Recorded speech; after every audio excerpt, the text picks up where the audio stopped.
Shabbat Shalom Uvorach les amis, Shabbat Parashat Noah, Chodesh Tov. Je voudrais dédier ces quelques paroles de Torah à tous les malades d'Israël, qu'Akadosh Baruch Hu leur envoie Refoua Shelema Chlama Meira, où qu'ils se trouvent, Bezrat Hashem, qu'on entende que des bonnes nouvelles pour tout le monde, Bezrat Hashem. Parashat Noach, Noach Ish Tzadik, Tamim Maya Bedorotam, Elohim Italech Noach. On nous dit que Noach c'était un tzaddik. On nous dit que, à la fin de la paracha de la semaine dernière, on dit que Akadosh Baruch Hu, il a décidé de détruire le monde. Que Dieu, il en a marre de l'humanité. L'humanité s'est fourvoyée. L'humanité a rejeté Dieu complètement. On nous dit que la génération du déluge, c'est une génération qui a transformé le monde dans le mauvais sens. La débauche était répandue, le vol, les meurtres. Les hommes ne se comportaient plus comme des hommes, mais comme des animaux. À tel point que la création complète a dû être détruite. Et pourquoi est-ce que les animaux, qu'est-ce qu'ils ont fait? Qu'est-ce que la terre a fait? Pourquoi la terre devait être détruite? Parce qu'en fait, nos sages nous expliquent que l'homme, il a une emprise sur le monde.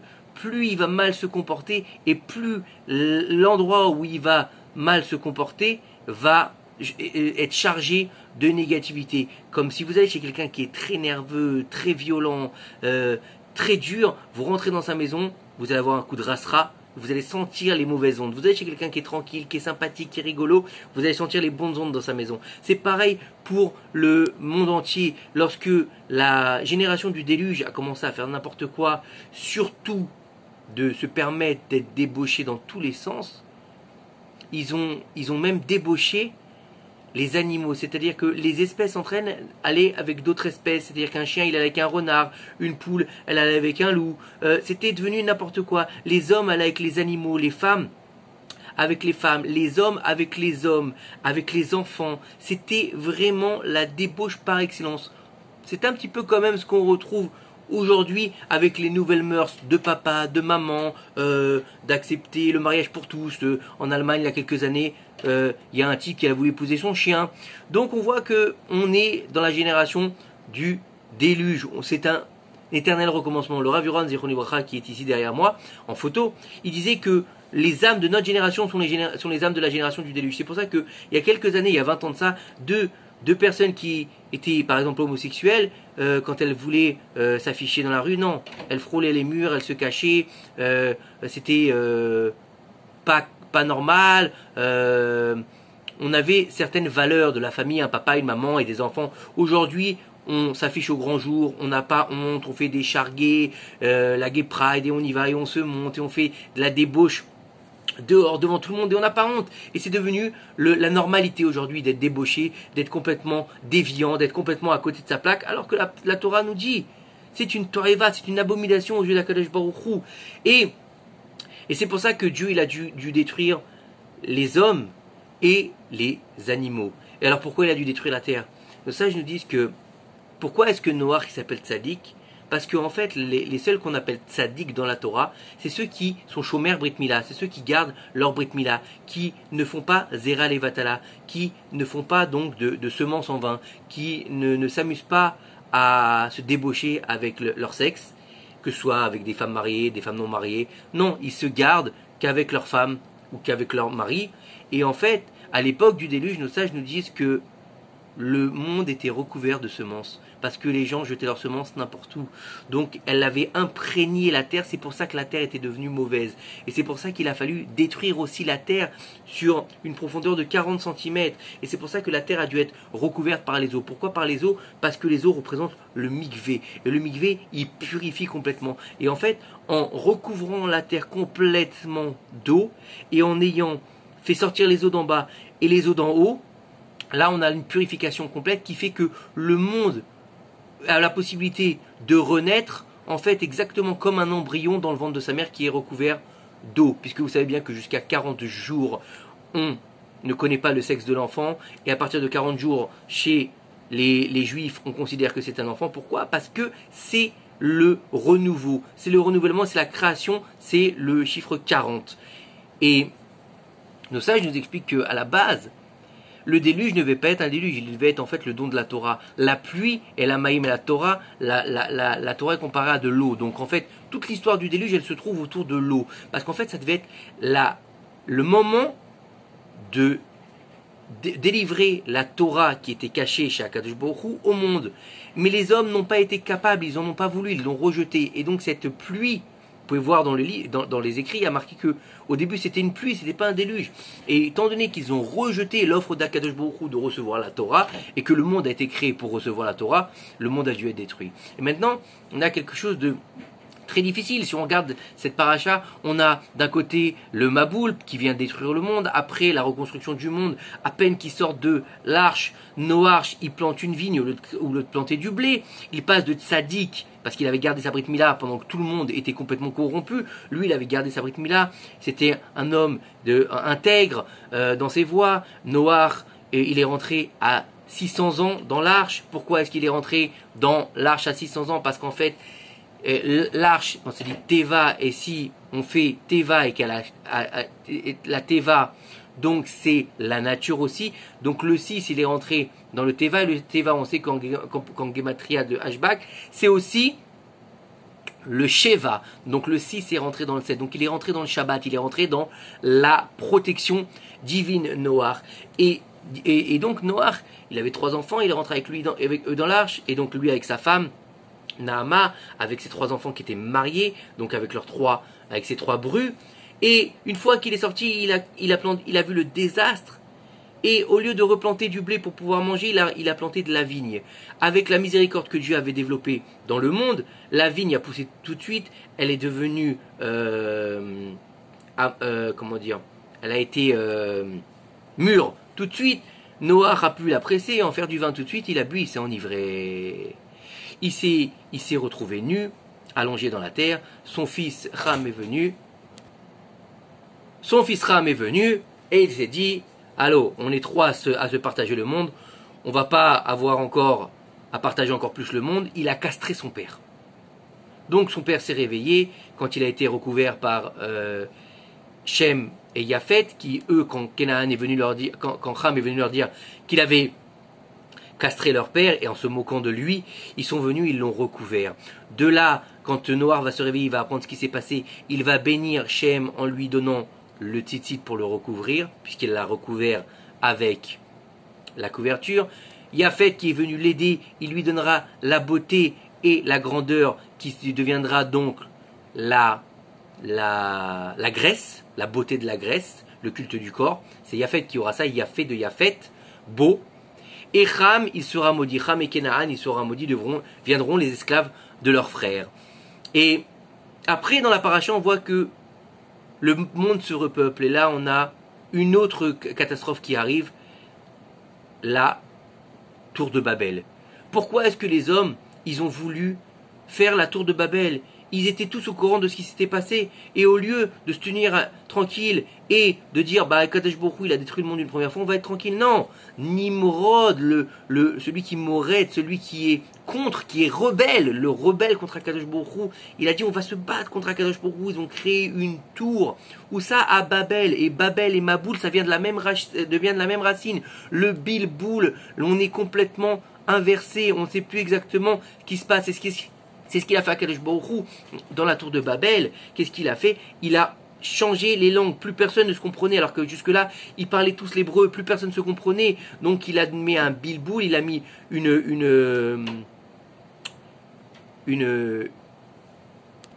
un mélange dans les langues. Et on s'est retrouvé en fait avec plusieurs maintenant entités.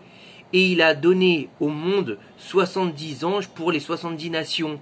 C'est à ce moment-là que Akadosh Baruch Hu a décidé d'arrêter d'être lui seul en train de s'occuper du monde. Il a délégué des anges qui allaient s'occuper des 70 nations qui à partir de ce moment-là vont exister, puisque chacun avec son dialecte, chacun va être envoyé aux 4 coins du globe. À partir de ce moment-là, on a les saisons qui apparaissent, on a aussi donc les langues qui apparaissent, et on a aussi l'histoire de l'homme de Cro-Magnon qui apparaît, parce qu'en fait Akadosh Baruch Hu, il a puni les hommes en fonction de leur niveau. Le dernier niveau le plus bas, c'est qu'il les a dispersés et il leur a fait changer les langues. Et un des niveaux de punition qu'ils ont reçus, c'est qu'il les a transformés en démons et en chimpanzé. Donc en fait, c'est pas l'homme qui descend du singe, c'est le singe qui descend de l'homme. Voilà, donc en fait, on dit que le chimpanzé, en fait, ça a été la malédiction des hommes en singe et en éléphant, la malédiction des hommes qui ont voulu se battre contre Dieu dans la tour de Babel. Et en fait, quand on regarde cette paracha, on se dit mince, mais il n'y a que des problèmes dans ces parachas, il n'y a que la destruction du monde par le Maboul, les problèmes avec Ram, l'histoire avec le corbeau et Noach. C'est violent quand même, Noach qui passe de Ish Tzadik à Ish Adama, cette déchéance complète de Noach. On a la tour de Babel, après ce désastre de destruction du monde, on a des hommes qui font une tour immense à tel point que Dieu il a détruit cette tour, elle a été enfoncée dans le sol. Quand on regarde les Midrashim sur la tour de Babel, c'est quelque chose d'assez violent, d'assez difficile, d'assez énorme ce qu'ils ont voulu faire. Ils ont voulu détruire Dieu pour devenir eux-mêmes leur propre Dieu, pour devenir des dieux, pour pouvoir utiliser leur corps comme ils le voulaient, donc revenir à la débauche d'avant le déluge. Mais alors, qu'est-ce qu'elle a de bon cette paracha?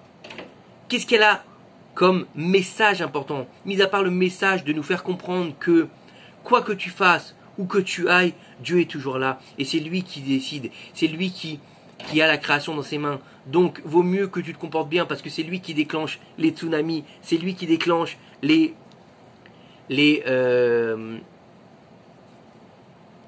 lui qui déclenche les tremblements de terre, c'est lui qui va déclencher les incendies. Pourquoi?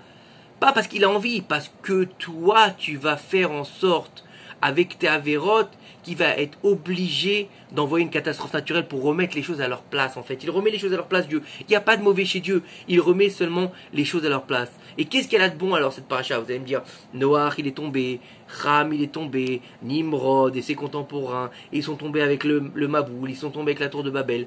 Alors, qu'est-ce qu'il y a de bien? Qu'est-ce qui est bon dans cette paracha? Et la chose qui est bonne dans cette paracha, c'est que dans la paracha, à la fin de la paracha, on a la naissance de celui pour qui le monde a été créé. Comme il est marqué dans la paracha de Bereshit, Be'i Beraham. Le monde a été créé, Be'i Beraham. Ça veut dire quoi? Et il ne lit pas Be'i Beraham, il dit Be'i Avraham, pour Avraham. Avraham, qui on appelle Avram dans la paracha, il naît à la fin de la paracha. Et en fait, on dit que le monde a été créé pour Avraham, parce que lui, en fait, il va commencer la réparation de toute la destruction qui a eu lieu depuis la création du monde, depuis la faute d'Adam Arishon jusqu'à la destruction du monde avec le déluge. Lui, il va commencer à faire le tikkun. Et puis ensuite, par son fils Yitzhak et son fils Yaakov, les trois patriarches qui vont devenir en fait les pieds du Am Israël. Ils vont commencer à créer l'entité Israël pour qui le monde a été créé. Donc voilà la bonne nouvelle de la paracha. Et qui plus est encore, il faut savoir que dans cette paracha, on a des enseignements extraordinaires cachés. On nous explique en fait que les eaux du Maboul s'appellent au nom de Noach. Les eaux de Noach. Et pourquoi? Mais Noach. Et lorsque Moshe Rabbeinu, il va parler à Kadosh Baruch Hu, il va lui dire, lorsque Dieu va vouloir détruire le peuple d'Israël, lorsque ils auront fait la faute du veau d'or, Moshe va lui dire non, Mechenina mesifrecha, efface-moi de ton livre si tu veux détruire le peuple d'Israël. Alors quoi? Quel rapport entre Mechenina et Noach? Et en fait, c'est exactement la même chose.